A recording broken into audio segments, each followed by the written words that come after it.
Hey guys, in this video I will show you how to create PDF with multiple photos on Android. Alright, let's begin. First, open the Gallery app on your Android phone. Tap on the menu button and go to Settings. From there, scroll down and tap on About Gallery. Now, tap on the Gallery version multiple times until Gallery Labs is enabled. Once it is enabled, go back to the main settings and open Gallery Labs. Here, turn on the option called Save as PDF.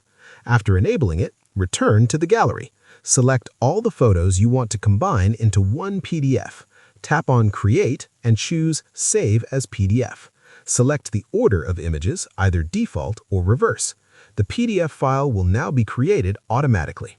To find it, open the Files app on your phone and go to the Documents folder. Open the file to confirm all images are saved correctly in one PDF. So, that's basically how you can create PDF with multiple photos on Android. And that's it for this video. If you find this helpful, consider subscribing and giving this a big thumbs up. Thanks!